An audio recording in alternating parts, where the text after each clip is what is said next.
Boa noite a todos.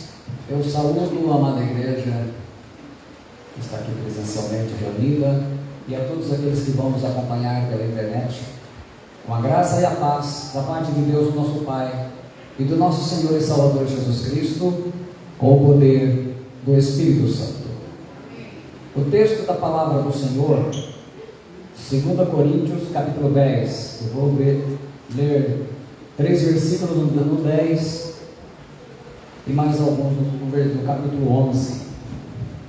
O tema da palavra desta noite, conforme nós anunciamos, a maior batalha da sua vida. Em 2 Coríntios, capítulo 10, a partir do versículo 3, o apóstolo Paulo escreve assim aos Coríntios: porque andando na carne, não militamos segundo a carne, porque as armas da nossa milícia não são carnais, mas sim poderosas em Deus para a destruição das fortalezas, destruindo argumentos e toda altivez que se levanta contra o conhecimento de Deus, e levando cativo todo o entendimento à obediência de Cristo. No capítulo 11, versículo 2, ele diz: porque estou zeloso de vós com o zelo de Deus, porque vos tenho preparado para vos apresentar como uma virgem pura a um marido, a saber, Cristo. Mas temo que, assim como a serpente enganou Eva com a sua astúcia, assim também sejam de alguma sorte corrompidos os vossos sentidos, e se apartem da simplicidade que há em Cristo. Porque se alguém vindo pregar-vos outro Jesus que nós não temos pregado, ou se recebeis outro Espírito que não recebestes, ou outro Evangelho que não abraçastes, com razão o sofreríeis. Versículo 14. E não é maravilha, porque o próprio Satanás se transfigura em anjo de luz. Não é muito, pois, que os seus ministros se transfigurem em ministros da justiça, o fim dos quais será conforme as suas obras. Pai Celestial, está lido o texto da Tua Palavra, e eu peço que o Teu Espírito Santo seja soberano a colocar a mensagem da Tua Palavra, e somente aquilo que vem do Teu trono, do Teu coração, Senhor, Teu Espírito Santo, possa fazer fluir tudo o que for humano, e do meu coração, que isso seja completamente penetrado, mas que seja a Tua vontade acima de tudo, em nome de Jesus Cristo. Amém. Pode se assentar, meu irmão, minha irmã. A maior batalha da sua vida. Você já parou para meditar e refletir? Quando a gente vê, especialmente antes da Covid, agora a coisa ficou muito centralizada no coronavírus, Covid, vacina, mas constantemente nós ficávamos chocados e víamos lá: pastor fulano se suicida, líder do ministério de louvor se suicida, irmão, irmã de igreja tal se suicida. Aquilo sempre chamou a atenção de todos, ímpios ou não. O que acontece? Você já conversou com alguém ou do seu conhecimento? De repente, a esposa recebe a notícia de que o marido, pega ou fraga, está traindo, ou o marido ou a esposa.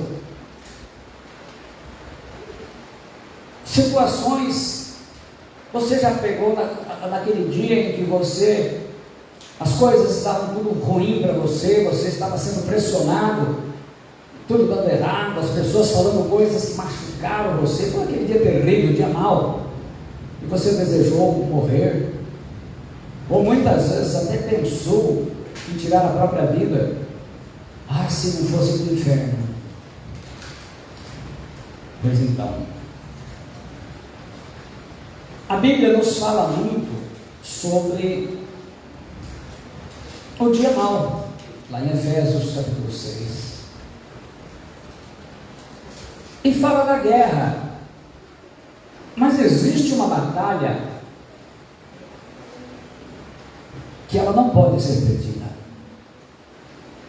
porque a gente, quando perde batalhas, às vezes nós estamos lutando com espíritos, e não consegue expulsar o demônio, não consegue anular, essa ainda é uma guerra que ela pode ser vencida. Agora, a maior batalha da sua vida não pode ser perdida. Essa você não tem direito de perder. E Deus nos dá tudo o que é necessário, todo o suprimento em Cristo Jesus para isso. O problema é nossa ignorância. O apóstolo Paulo começa falando aqui, andando na carne, né? Nós somos seres humanos, mas não militamos segundo a carne, porque as armas da nossa milícia não são carnais, elas não são humanas, mas sim poderosas em Deus para a destruição das fortalezas, destruindo argumentos e toda altivez que se levanta contra o conhecimento de Deus e levando cativo todo o entendimento à obediência a Cristo. E depois ele fala no versículo 4, se alguém vem pregando um outro Jesus e um outro evangelho, e ele fala então depois que não é de se admirar, porque o próprio Satanás se transfigura em anjo de luz. Quando a gente para, esses dias, a gente preparando a palavra profética, fazendo alguns ajustes no Apocalipse, aí parei, a gente sempre olha, eu gosto muito de estar olhando vídeos que possam ser utilizados na ilustração, e eu parei para observar e ver algumas mensagens, algumas elas são curtas, né, que colocam no Instagram, e eu comecei a ver que é terrível que a internet, a maior parte das pregações, elas são pregações para formação não de guerreiros, de soldados, mas de um povo coitadinho. Deus não te rejeitou, Deus não te rejeita, meu irmão, Deus vai te dar a vitória, Deus, então assim, são sempre coisas, mensagens de autoestima, de autoajuda, e a Bíblia diz que nós somos soldados de Jesus Cristo. Isso não é soldado. Não estranhe o que vem acontecendo na vida de muitos cristãos que não suportam provas, não só abandonam a congregação, como trocam e vão para outros lugares, correm, fogem. Mas o que acontece? E é isso então que nós vamos entregar para os irmãos, a maior batalha da sua vida. A palavra milícia que Paulo usa aí é um termo militar. A palavra grega aí, stratia. Stratia quer dizer guerra, campanha militar, serviço militar. A sua missão, o serviço a Cristo, a sua vida como cristão, como cristã, verdadeiramente uma guerra. São termos de guerra, são termos militares. A palavra fortalezas, ou kuroma quer dizer castelo, fortaleza, são ideias, são pensamentos, são raciocínios, pelo qual, em geral, os hereges, ou mesmo uma ideia distorcida da palavra de Deus, ela surge como sendo verdade, e a pessoa passa a crer naquilo, então se torna uma fortaleza, uma muralha, que impede que ela alcance a plenitude da revelação da verdade do Senhor. E hoje existe um evangelho baseado apenas nas coisas materiais. Um evangelho é um outro evangelho, não de Jesus. Por isso que as pessoas se tornaram e estão se tornando o que estão se tornando, e acabam muitas vezes destruindo as coisas assim. A palavra argumentos, ou como a atualizada traduz, sofismas, ela traduz uma palavra grega chamada logismos, que quer dizer ideias, pensamentos, imaginação. Imaginação é a faculdade que o nosso espírito tem de representar imagens. Não é como se fosse a tela de um televisor, a tela do seu aparelho de celular. Ela fala de um cálculo, é o pensamento que acaba se tornando hostil e contrário à fé cristã, ao ensinamento de Cristo. E quando ele fala, porque as armas da nossa milícia não são carnais, e sim poderosas em Deus, para destruir fortalezas, anulando nossos sofismas. A King James em português traduz: destruímos vãs filosofias e a arrogância que tentam levar as pessoas para longe do conhecimento de Deus, e dominamos todo o pensamento carnal para torná-lo obediente a Cristo. Então o que acontecia na igreja? Muitos líderes estavam ensinando uma mensagem que seria uma nova revelação, algo que levaria a igreja às alturas. Era algo que estava entrando na mente dos coríntios e tirando deles o que? A capacidade realmente de compreender a Escritura, porque a Bíblia ela pode ser usada para o mal muitas vezes, quando a interpretação que se faz, especialmente por causa de muitas traduções que são traduções tendenciosas, traduções ruins. Por isso que toda palavra e coisa mais complexa da palavra que eu estou pregando, eu tenho tido cuidado de explicar e falar a palavra para vocês no original da palavra, se é no Novo Testamento grego, se é no Antigo Testamento em hebraico, para que vocês tenham a certeza, a convicção de que essa palavra está sendo baseada não numa tradução, mas no original, quando o Espírito Santo inspirou a palavra inerrável e infalível, a palavra de Deus. Tradução não é assim, tradução contém erros, infelizmente. E esses coríntios então estavam deixando de lado as coisas mais sagradas na vida de um cristão. Então essa palavra logismos, argumentos ou sofismas, eles são argumentos bem elaborados, tão inteligentes, que fazem que uma mentira seja aceita como verdade, e é muito difícil de ser detectada. O apóstolo Paulo era um apóstolo e mestre, era um conhecedor da Escritura, era um homem direcionado pelo Espírito Santo, guiado, iluminado. Então ele vem e ataca esse mal. Mas hoje em dia, quando a gente vê muitas pregações, são pregadores animados, que transmitem palavras acolhedoras, as pessoas choram, se emocionam, mas nem sempre ela é verdadeiramente a palavra de Deus. Um Jesus mais humano, um Jesus, não aquele Senhor que vai voltar para buscar a sua igreja, não aquele Senhor que vai julgar os vivos e os mortos, mas muito mais para menino Jesus, um Jesus mais você, mais um cara legal. Quer dizer, uma distorção que tem feito com que as pessoas não são transformadas. E ele fala, não é de se admirar, porque até o Satanás aparece como um anjo de luz. Muito bem, mas eu ainda não disse para você qual que é a sua maior batalha. Então qualquer ideia ou pensamento contrário aos ensinamentos de Cristo se tornam fortalezas de sofismas. Mas a gente vai chegar lá. Que armas poderosas são essas que o apóstolo Paulo fala aqui? A direção do Espírito Santo, Romanos 8,14. A mensagem do Evangelho de Jesus, sem distorção. Aí nós estamos, como ele falou aqui, estamos falando dos originais da Escritura. A autoridade ministerial que ele teve, recebida de Cristo para instruir a igreja, a oração e o jejum. A Escritura, ela é a nossa regra máxima, exclusiva, única, em que nós podemos confiar, porque é a palavra do Deus vivo. A palavra entendimento aí, que ele fala, que nós vimos aí, sejam corrompidos os vossos sentidos,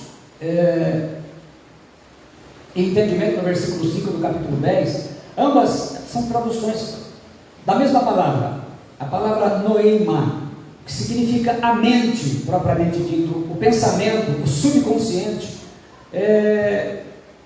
A tradução atualizada diz, mas receio que assim como a serpente enganou a Eva com as suas astúcias, assim também seja corrompida a vossa mente e se aparte da simplicidade e pureza devidas a Cristo.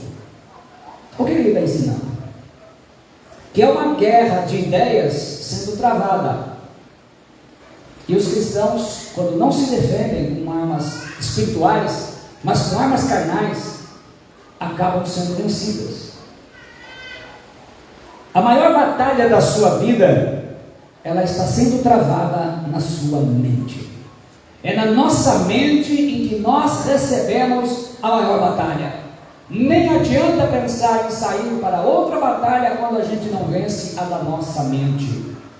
E como eu disse, nem sempre tudo aquilo que nós recebemos pela internet nos ajuda na mente, nessa transformação da mente, nessa renovação que é necessário. Por quê? Porque elas distorcem e nos colocam muito aquele coitadinho que precisa de Deus no sentido somente para te ajudar a resolver os seus problemas pessoais, e não do grande propósito que Deus o Pai tem de uma família de filhos semelhantes a Jesus para a sua glória, não de soldados, uma igreja que tem a missão de estabelecer o reino de Deus, implantando ele em cada canto, vencendo as obras do mal e fazendo com que as portas do inferno não prevaleçam contra ela. Muitas pessoas, quando perdem a batalha da mente, cometem suicídio, entram numa depressão profunda, mesmo sendo pessoas, pastores, líderes, cristãos, muitas vezes pessoas até mesmo de oração. Olha, como que podia aquela pessoa orava e jejuava? Então, meu irmão, a batalha ser travada, a mais importante, começa na mente, nos pensamentos. São eles que podem estar sendo o motivo da sua destruição, em que enfraquece a nossa fé, enfraquece a nossa confiança em Deus, e a gente passa a ter dúvidas se é salvo, dúvidas se foi batizado com o Espírito Santo, dúvidas se é guiado por Deus, dúvidas se Deus está em nossas vidas, e nós esfriamos, porque entra aquela rotina na vida, uma rotina do dia a dia. Então, vir à congregação ou não vir, passa a ser um compromisso como ir à praça, porque entramos numa rotina em que a nossa mente, os nossos pensamentos não conseguem diferenciar mais quando é a vontade de Deus. Ele diz: seja corrompida, estragada, deteriorada, apodrecida a nossa mente com os pensamentos que nós temos, e aí começa a nossa vida, nós nos sentimos as pessoas: olha, você precisa buscar a felicidade em Cristo, em Cristo a felicidade, meus irmãos, nós precisamos vencer a batalha da nossa mente. Quando nós não estamos poluídos, atacados, quando nós não estamos sendo verdadeiramente mordidos por pensamentos ruins, nós conseguimos ter prazer mesmo no meio das coisas, alegria, vamos dizer, essa palavra prazer é perigosa, alegria mesmo com poucas coisas, mesmo faltando coisas. Teve um dia que mostraram na televisão, numa reportagem, um senhor andando com uma bicicleta velha toda a vida, assobiando. Pararam para ele e perguntaram: o senhor é feliz? Ele disse: eu sou. E foi embora. Aí na reportagem pararam na praça lá, pessoas bem vestidas, tal, com tantas coisas. Você é feliz? Não. Uai, aí a pergunta era: por que uma pessoa que não tem nada é feliz e o que tem tudo não é? Porque o problema está na mente, o problema está nos pensamentos. Os nossos pensamentos. Como que começa a coisa? Lembram-se que já existem pelo menos 2 mensagens claras em que eu explico isso. Imagens geram pensamentos, pensamentos geram palavras, palavras geram ações. A primeira coisa que acontece com a nossa mente são imagens que nós trazemos. Essas imagens, elas proporcionam pensamentos. Aí a gente fala e depois faz. Então, quando a imagem é distorcida da palavra de Deus, a nossa mente começa uma guerra, porque o Espírito Santo vai lutar a nosso favor. Mas os nossos pensamentos, e isso eu é que tenho que fazer. A gente aprendeu, a gente escuta muito isso, que não é um ensino bíblico, mas é um ditado que tem lá a sua razão, né? Mente vazia é oficina do diabo. Mas uma mente cheia de pensamentos ruins também é. E eu creio que o diabo hoje tem trabalhado melhor com mentes cujos pensamentos e ideias são ruins e fora da palavra do que mente vazia. Porque hoje as pessoas não ficam tão vazias, estão cheias de porcaria da internet. isso tem feito diferença. Como é que começou a tentação lá em Gênesis 3,6? E viu a mulher que aquela árvore é boa para se comer e agradável aos olhos. Então a mulher Eva vê aquilo que o diabo sugeriu. Sempre pergunta, pastor, o diabo pode ler pensamento? Não, mas ele faz a sugestão, porque ele dá a imagem que você tem que ver. A imagem do mal, a imagem do pecado, que ele transforma em algo bom. Olha, e a mulher de Ló olhou para trás e ficou convertida numa estátua de sal. Gênesis 19, 26. O que aconteceu com ela? Ela olhou para trás. A imagem gerou pensamentos, palavras, ação, ações. E infelizmente ela virou estátua de sal. Como que o diabo tentou o Senhor Jesus? Repetiu a estratégia. Lucas 4:5. E o diabo, levando Jesus, ao alto monte, mostrou-lhe, num momento de tempo, todos os reinos do mundo. E a palavra grega aqui, interessante, estigmei, a palavra que fala momento de tempo, é num instante, é como se ele pegasse, se tivesse, vamos dizer, traduzido mais no nosso dia de hoje, pegasse no celular, mostrasse para ele assim, dá uma olhada aqui, toda essa glória eu te dou. Então ele mostrou a imagem para Jesus, tentando o quê? Mudar a mente de Jesus, do propósito que ele tinha. O problema é que Jesus, a sua mente estava na vontade do Pai, estava na palavra. E ele ensinou, ele deu a receita. Em tudo ele citou o quê? A Escritura. A arma dele, ele estava guiado pelo Espírito Santo, como eu falei a primeira. E segundo, ele estava em oração e jejum e com a palavra. As armas espirituais, a palavra, dirigido pelo Espírito Santo, oração e jejum.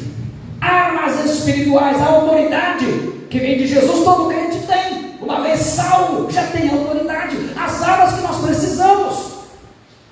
Então, como que começa essa série de pensamentos ruins? Pensamentos que nos levam ao desânimo espiritual, leva aquela rotina, eu não vou mais, eu estou cansado, hoje, os nossos pensamentos estão sendo, imagina que, se a gente imaginar os nossos pensamentos, imagina como esse copo d'água aqui, a água está limpinha, aí você vai jogando sujeira nele, tem uma hora que vai estar totalmente sujo, toda a água todinha suja. Isso começa os nossos pensamentos. E aí a gente começa o quê? A falar. Porque as imagens, elas geram novos pensamentos. Uma vez que a imagem ela está distorcida, ela está fora da palavra, os seus pensamentos também serão. Aí o cristão começa a falar bobagem. Quais são as coisas que podem corromper a mente da pureza que nós somos obrigados a ter para com Cristo? Mente com fortalezas de mentira. Eu fico abismado de ver como tem cristão que mente descaradamente. Qualquer problema que ele se vê, qualquer enrascada, especialmente envolvendo gente da família, ele mente. E a mentira já é provado cientificamente que ela vicia como a droga, como o cigarro, uma bebida alcoólica, ela vicia como o crack, como a cocaína. Então começa isso, a visão de que eu tenho que me safar dessa situação sem me prejudicar, eu minto. Aí eu penso que vou mentir, então começa assim, né? O que eu vou falar? Já sei, vou falar isso.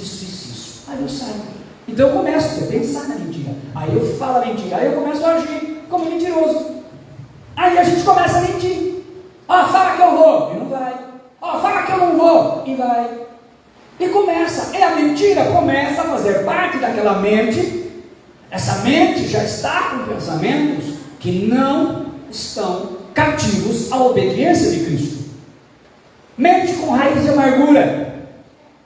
A mente que sofre com aquele coração cheio de mágoas, por causa de traições, de decepções, de fracassos, de derrotas, de humilhações, de racismo, de preconceito, de complexos. A Há muita raiz de amargura na vida das pessoas, divisões de igreja. Como tem pessoas que saem da igreja, vai para outra, estão carregando raiz de amargura, e fala mal desse, fala mal daquele, fala. Por quê? A imagem que ele tem é sempre distorcida.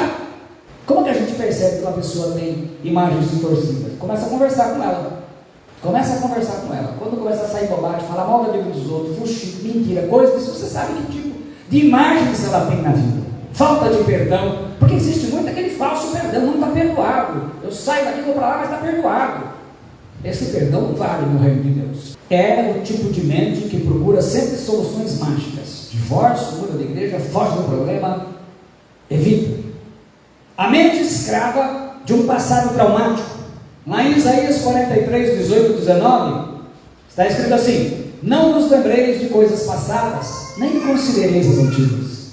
Eis que faço uma coisa nova, agora sairá a luz, porventura não a percebeis? Eis que porém no caminho do deserto e rios do ermo. Deus está falando o quê? Eu tenho realmente que ser liberto, porque não só traumas, mas muitas pessoas chegam a um dado momento em que a rotina muda os seus pensamentos, em que ele começa a querer fazer coisas que ele fazia quando ímpio. É a mesma coisa que o casado depois querer voltar a fazer coisa como quando era solteiro. E muitos acabam fazendo isso porque a mente está confusa com heresias, com ensinamento errado. Conversa com uma pessoa, aí a pessoa, naquele irmão respeitado, ele ensina coisas erradas. E há muita gente que tira isso. Há mais de 20 anos atrás, tem mais de 2 décadas isso. Eu me lembro que me trouxeram uma senhora aqui.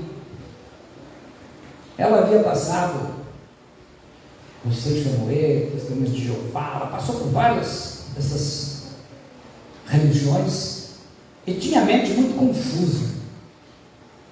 Tinha tentado suicídio, ela estava em profunda depressão. E nessa época, pouco se falava nisso, não tinha internet. Não tinha uma coisa escondida assim, como nós temos hoje. As coisas bem divulgadas, campanhas, coisas desse tipo. Havia muito mais, era preconceito. Quando você falava que uma pessoa estava com depressão, especialmente se era evangélico, pastor então, nem me diga. E havia muito preconceito. Não, é falta de fé, é frescura, depressão é frescura, se dizia muito isso. Enfim, eu comecei a ajudar aquela senhora. O marido, ele não era cristão, não era adepto de religião nenhuma, não gostava muito disso, mas ele vendo que a esposa melhorou, ele tinha prazer de trazê-la. E ela começou a ir bem, a gente atendia essa parte, estava orando, e realmente, de repente, aquela mulher, pra você ter uma ideia, ela chegou, que ela era moreninha como ela falava assim: eu sou loira. Meu Deus do céu. E o tempo foi passando, Deus foi dando a graça, ela se tornou uma pessoa, novamente ela se reencontrou. Aí, em um dado momento, ela estava em processo, ela tinha uma amiga muito chegada, que era de uma outra denominação, e a moça: não, você vem para cá, vem para cá, vem para cá. Eu falei para ela: olha, vamos terminar o primeiro trabalho, vamos até o final. Está indo bem, está todo mundo feliz, mas não está terminado o processo. Ainda há muitas coisas na sua mente que precisam ser transformadas. E a pessoa começou muito a pegar no pé dela e vai fazendo a cabeça dela, e não teve jeito. Ela pegou, pediu para sair, eu falei: tá bom, não te abençoa, vai embora. E foi embora. E nunca mais tive notícia. Um belo dia eu estou chegando no Bauru e fiquei sabendo que ela se enforcou num dos viadutos aqui da cidade. Eu falei: olha a situação. Ela perdeu a única batalha que não podia perder da mente. E as pessoas, às vezes, muito mais interessadas em membros e não na vida da pessoa, tiraram dela aquilo que ela estava sendo ajudada e, infelizmente, entregaram ela para essa situação. Você percebe que a mente, ela é uma arma poderosa, e o diabo sabe disso, e é por isso que ele tem usado de toda a sua estratégia, e infelizmente usado a própria palavra, assim como ele usou contra ela e contra Jesus, para, infelizmente, criar sofismas, criar fortalezas que bloqueiam a nossa mente do conhecimento de Deus. E as pessoas têm um conhecimento muito superficial de Deus, e errado muitas vezes, criam um falso ídolo e acabam fazendo besteiras. Como eu vi as últimas palavras do pastor americano antes de se suicidar, antes de se matar, ele disse: há momentos da nossa vida que nem Jesus é suficiente. Na verdade, por mais conhecimento que se tenha, se ele não for verdadeiramente da palavra, que nos leva a um conhecimento íntimo com Deus, uma experiência pessoal com o Senhor Jesus Cristo, nós não podemos ser transformados. E ele fala bem claramente aqui, ele tem que levar todo o entendimento à obediência de Cristo. A obediência de Cristo. A obediência de Cristo. Quando nós saímos do raio da esfera de ação da obediência de Cristo, nós somos presa fácil do diabo, e ele não costuma perder essas oportunidades. A mente escrava de ideias erradas, essas ideias erradas pode ser que você mesmo crie. Às vezes você entende errado uma coisa e você cria uma ideia errada, e essa ideia errada você passa a acreditar como se fosse verdade. E esse é o problema, porque você vai agir e falar e muitas vezes exercer até a sua fé em cima do que você está falando, e não sabe que isso é um erro, e muitas vezes você cai na própria armadilha, e aí acaba falando coisas erradas. Provérbios 18, 20 e 21, na Bíblia Viva, ela fica fácil de entender, diz assim: sempre temos que comer o fruto das palavras que semeamos. Nossas palavras têm poder para construir ou destruir nossa vida. Quem usa bem suas palavras receberá benefícios em troca. Ah, ninguém gosta de mim, não vou tentar, não vai dar certo, eu acho que eu nunca vou casar, eu acho que nunca vai dar certo, eu acho que eu não sei. Eu começo acreditando nessas coisas. Aí eu falo uma coisa, o outro fala outra, aí vem aquela confusão e a gente não sabe em quem acreditar. A minha vida não tem mais jeito, eu vou me matar mesmo, eu não vou fazer falta para ninguém, eu já ouvi demais isso. Eu vou fazer minha oração em casa, é a mesma coisa. E que adianta se congregar e ficar falando mal da vida dos outros? Então fulano, irmã fulano, irmã Bertrand, estão lá no sábado lá. Vai lá, todo domingo está lá, mas vive falando mal. Eu fico aqui em casa, que está bom. E eu acredito que isso é uma verdade. Isso é um argumento, isso é um sofisma. Traduzido num linguajar bem popular, uma mentira tão inteligente que parece verdade. Eu sou a igreja mesmo, por isso que eu me congrego. Eu oro aqui no meu quarto e está tudo bem. A oração no quarto está tudo bem. Mas a igreja nós somos quando estamos no corpo. De que adianta uma mão fora do corpo? Você já viu um pé andando por aí sozinho? Quem faz caminhada na cidade, já viu um pé andando sozinho em pé? Não, né? Está tudo junto, está tudo no corpo. Nós só somos igreja quando estamos no corpo. No corpo invisível e congregacional. A minha mente, para isso, ela precisa estar firme no Senhor. Ela precisa buscar aquilo que é do Senhor. Muitas vezes, para isso, eu tenho que renunciar à minha vontade carnal. Isaías 26, 3. Olha que texto poderoso. Tu conservarás em paz aquele cuja mente está firme em ti, porque ele confia em ti. Tu conservarás em paz aquele cuja mente está firme em ti, porque ele confia em ti. Então vai estar em paz, a mente vai estar firme na palavra de Deus, em Deus. Nunca se esqueça que Jesus conhece a nossa mente. No Apocalipse 2:23 ele diz para a igreja de Tiatira: matarei os seus filhos e todas as igrejas conhecerão que eu sou aquele que sonda mentes e corações, e vos darei a cada um segundo as vossas obras. Jesus conhece os nossos pensamentos. O diabo não lê, mas ele mostra a imagem, e a imagem ela faz com que eu pense. Agora, como que eu posso proteger a minha mente? A resposta para a nossa mente, proteção da nossa mente, está lá em Filipenses capítulo 4, versículos 6 e 8. Ele diz: não estejais inquietos por coisa alguma, antes as vossas petições sejam em tudo conhecidas diante de Deus pela oração e súplica, com ação de graças, agradecimento. E a paz de Deus, que excede todo o entendimento, guardará os vossos corações e os vossos pensamentos em Cristo Jesus. Quanto mais, irmãos, aí ele fala: como é que eu vou alimentar os meus pensamentos? Tudo que é verdadeiro, tudo que é honesto, tudo que é justo, tudo que é puro, tudo que é amável, tudo que é de boa fama, se há alguma virtude e se há algum louvor, nisto pensai. Então, não é apenas a mente vazia que é a oficina do diabo. Mente cheia de tranqueira também, cheia de ideias erradas. Verdadeiro, tudo que é verdadeiro. A palavra aleitei-se quer dizer que ama a verdade. Tudo o que a palavra de Deus aprova. A palavra de Deus aprova? Pode pensar. Pensa à vontade. A palavra de Deus reprova? Não pense. Tira da tua cabeça. É uma coisa fora da palavra de Deus, nem aceite conversa, não dê trela. Tudo que é honesto, a nossa tradução diz a corrigida fiel, a atualizada coloca como respeitável. A palavra semnos significa augusto, reverendo, de caráter magnífico, honesto, quer dizer, o contrário do que é desonesto, caloteiro, que não paga o que deve, corrupto, fofoqueiro. Então tudo aquilo que vem do lado que se respeita, que é honesto, isso pode ficar pensando. Fora isso não. Tudo que é justo, justo, a palavra de Kaios quer dizer justo, é o que observa as leis divinas, os mandamentos, né? Aquele cujo modo de pensar, sentir e agir estão de acordo com a vontade de Deus.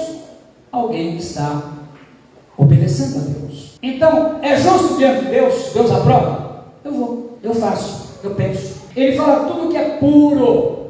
É uma palavra grega que inclusive é nome de uma editora, né? Agnos significa imaculado, limpo, santo, moralmente puro, sem sensualidade, sem malícia, sem maldade, que não é imoral. Sabe aquelas piadinhas sem graça que os cristãos de hoje gostam de falar para ficar mais populares? Piadinha meio maliciosa, às vezes mesmo que elas só induzem. A errada está fora disso. Ele diz: tudo que for puro, coloca na tua mente. Não tem pureza? Tira fora. Tudo que é amável, a palavra prosfileice quer dizer aceitável, agradável, são aquelas coisas graciosas que atraem as pessoas. Gentileza, educação, não é uma educada, gentil, tudo isso pode estar no seu pensamento. Ele fala tudo que é de boa fama. Essa palavra é uma palavra bem interessante na nossa língua, para entender. A palavra eufemos quer dizer de boa reputação, aquilo que é elogiado pelas virtudes. É o lugar, as coisas aonde o cristão pode estar, desfrutar, quer dizer, uma coisa decente, para não ficar mal falado. Se alguma virtude há, a palavra aretei, virtude quer dizer ética, excelência moral que tem ética, agir com ética, é uma conduta virtuosa, no pensamento, no sentimento e na ação. Quer dizer, controla, domina, não tem inveja, não deseja vingança, não deseja um mal para alguém. De repente você ficou sabendo que a pessoa falou mal de você, aí você vai pensar mal dela também. Deixa a palavra, entrega a Deus, mãe, é melhor, deixa quieto, entrega na mão do Senhor, não guarda rancor, fica daquele amargo, até dá aquele gostinho de, né, fica sabendo depois que aconteceu uma coisa ruim com ela, não finge que isso não, tira isso da mente, essas coisas alimentam o mal. Ele fala, nisso pensai. A nossa tradução atualizada coloca: seja isso que ocupe o vosso pensamento. A palavra aí, logizomai, é uma palavra interessante. Esse pensar é como se fosse somado. Imagina que na sua conta bancária, cada vez vai sendo depositado dinheiro, né? Você vai vendo que aquilo vai rendendo. Então é isso que ele fala. É como uma conta bancária. Os seus pensamentos na sua mente, eles devem ser o quê? Positivos, e não, né? Já pensou, você vai soltando cheque, passando cartão de débito, quando você vê, está estourada a conta. É isso que acontece com a mente, quando ela começa a ter somente o quê? Pensamentos contrários à palavra de Deus, ideias. Por isso que Paulo fala lá em Colossenses 3:2, pensai nos objetivos do alto, as coisas lá de cima, e não as coisas terrenas, que o céu ocupe os pensamentos de vocês. Não gastem o tempo preocupando-se com coisas daqui de baixo. A primeira tradução é da King James em português, agora a Bíblia Viva. Então eu pergunto, quais são as coisas que você mais tem pensado ultimamente? O que você mais pensou esse ano? Os seus pensamentos têm sido puros e verdadeiros diante de Deus? Você tem protegido a sua mente contra os pensamentos ruins, muitas vezes diabólicos? A maior batalha na sua vida é na sua mente. É aí. É nesse lugar. Esse é o campo de batalha que você não pode perder. Você não pode errar. Então, Proteja a sua mente de tudo aquilo que é mal, estando na presença de Deus. Hoje você recebeu um alimento maravilhoso, porque a Escritura ela vem para iluminar. Você tem que pôr na mente, isso sim, você não é um coitadinho, daquele, meu Deus, tadinho de mim. Não. Você pode estar ferido. Nós podemos ser feridos na guerra. E às vezes o ferimento dói. Mas a Bíblia diz em 2 Timóteo 2:3: Tu, pois, sofre as aflições como bom soldado de Jesus Cristo. A igreja de Jesus não é uma colmeia que vive procurando mensagens doces. Ela é um exército, porque soldado pertence a exército, e nós somos do exército de Deus. E se somos do exército de Deus, nós somos soldados de Jesus Cristo. E a primeira coisa que o capacete da salvação tem que proteger é a minha mente e os meus pensamentos. Então policie os teus pensamentos, entregue-os na oração. Se você tem tido pensamentos ruins, faça a oração e entregue na presença de Deus. Fala: Senhor, que teu Espírito Santo purifique os meus pensamentos. Eu tenho tido pensamentos que me acham coitadinho, que eu estou velho para muitas coisas, que as coisas talvez não mudem para melhor na minha vida. Eu estou aí olhando e vendo as pessoas indo para frente, muitas vezes nem fiéis a ti são. Tira isso. Senhor, eu estou em tuas mãos. E assim como o teu filho Jesus, que o Senhor faça em mim, ó Pai, a tua vontade e não a minha. Eu quero estar seguro. Aonde é o lugar mais seguro que existe, igreja? No centro da vontade de Deus. Quando nós estamos no centro da vontade do Pai, o diabo não pode tocar, por mais que ele queira. Não foi assim com Jó? Estava lá olhando, ele cerca daqui. Enquanto o Pai não fez o vai, mas não toca nele, ele estava no centro da vontade. E Deus restaurou tudo que ele perdeu.